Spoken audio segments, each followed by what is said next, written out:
What's going on, y'all? Dogysamich here. Just got done watching the Nintendo Direct, and I just had this crazy idea cross my mind. I have a lot of sporadic ideas that cross my mind. I was thinking, what if I took the information of that, the little bit of notes that I made from the Direct, and tried to revitalize an old podcast idea that I used a couple times, didn't really stick too well. Well, guess what? Clip it and ship it. We back again. So we start this Direct off, and the first thing Nintendo does is start the video, start the feed, and proceed to piss me off. How do they piss me off? The very first thing they did was not even an introduction. It was lo and behold a new Fire Emblem game, Fire Emblem Warriors Heroes something Musou game, which I mean fits into everything that everybody likes with armies, I suppose, but I am an avid Fire Emblem disliker.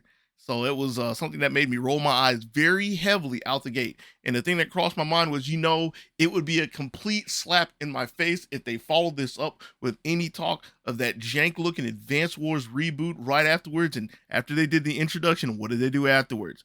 Talk about Advance Wars 1+2. Get me out of here. I mean, I'm going to get the game, don't get me wrong, but I sure hope that game has Japanese voice acting. That's all I'm going to say. It looks like it's going to do what it's supposed to. I mean, you don't have to ask Advance Wars to do too much. That's all the bells and whistles that one would care for. But still, getting rid of the nice artwork that they had, art direction that they had in the DS games for what they're doing with this reboot. Anyways, moving on. No Man's Sky, didn't really care. And then they followed this up with one of, I would say, one of the shockers and one of the big things to come out of this Direct. Mario Strikers Battle League. Yo, why did the music to that go so hard? Game looks pretty sick. I like the idea of having 2-point shots in a soccer game. Mario out there doing the jet shot. However, they made a fatal mistake to me. They had one big imperfection that they showed, and it's going to make me think twice about getting the game. I'm going to pre-order it, by the way. They showed the character select screen, and there was no Daisy. Get me out of here.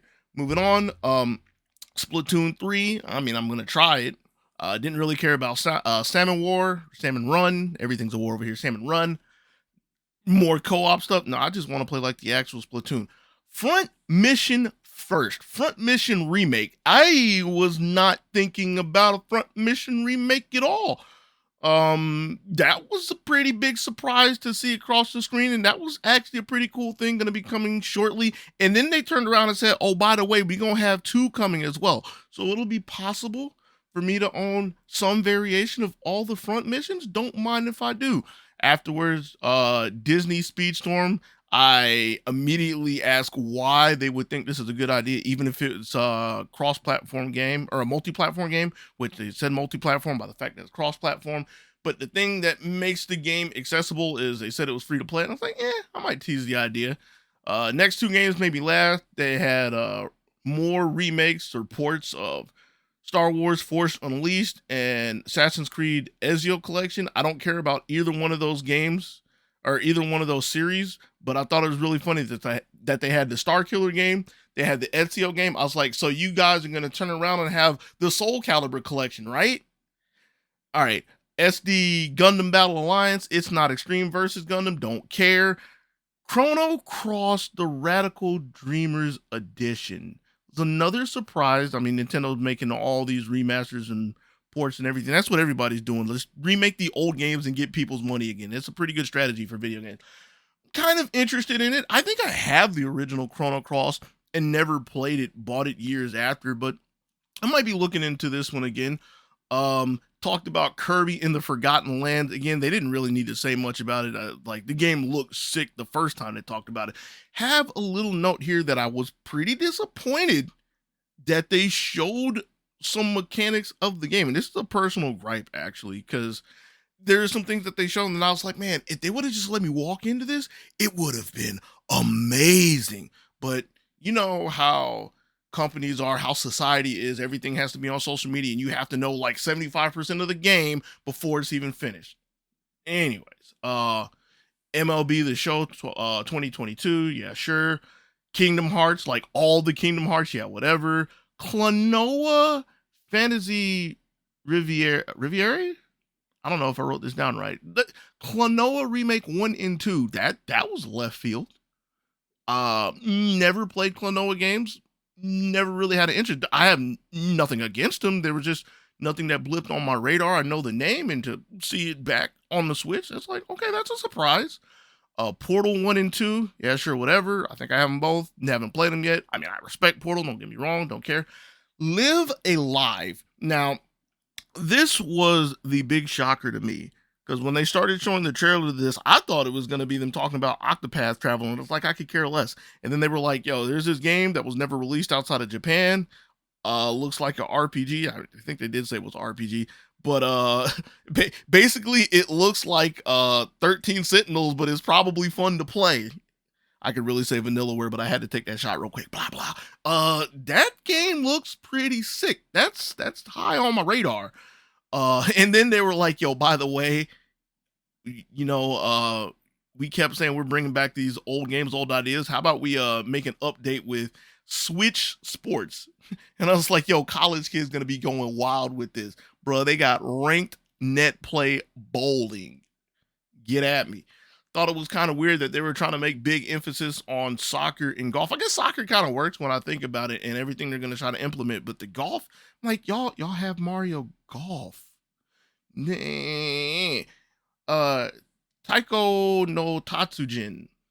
I was met on this. I'm still largely met on this. Is another game I have respect for, but I never played. But they threw the bait in the water. They were like, you can bang some drums to Megalovania. It's like, you know, that could be kind of interesting.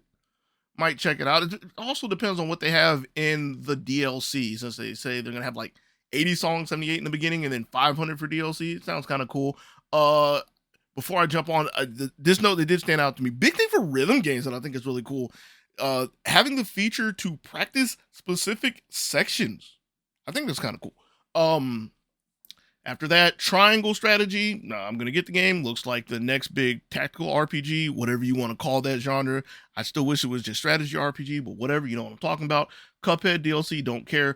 Dread DLC, I want to say I don't care. When they were talking about like rookie mode and dread mode, I didn't care. Boss rush could be interesting, could be amusing. That's another podcast I can have in itself talking about dread, so okay with that. And then the next one, you like your dated RPGs? We got Earthbound. I'm like, all right. And then they're like, wait a second, it's not dated enough. We've got Earthbound on the NES. I was like, why? But I guess that's the thing. I'm gonna skip clean over that, like I've been skipping over Earthbound ever since it released. Then they had the speed round of games that nobody really cares about. Zombie Army 4, meh. Getsu Fumaden. If you wanted it, you probably already have it on PC. I don't have it yet. Clearly says I don't want it. The Demon Slayer Arena Brawler. I didn't even finish putting the title. That probably says enough. Lego Brawls and 2 Point Campus. What in the world? Mario Kart 8 DLC. Now my eyes lit up to this, especially when they said 48 courses. And I was like, I know you're going to make people pay for that, but still, that's a lot of content to pump out in this game. And I thought it was kind of amusing because I saw before the direct, there's people screaming for like Mario Kart 9. I was like, no, 8 is still perfectly good. You're going to get more of 8. You're going to like it. Thing that's really interesting to me, though, is the fact that they said 48 courses coming out in 6 waves by the end of 2023. So Mario Kart 8 is going to be here for a while, I suppose. And last, I don't want to say least, but it is pretty close to the least for me. They were like, we're going to bring up the rear with Xenoblade Chronicles 3. And I'm like, I still haven't played 1 or 2. By proxy of the internet, I'm a Mithra Pyra fan by a little association, but honestly, I don't really care about the series. And that was pretty much everything I had about the direct. Yeah, I don't want to say too much more.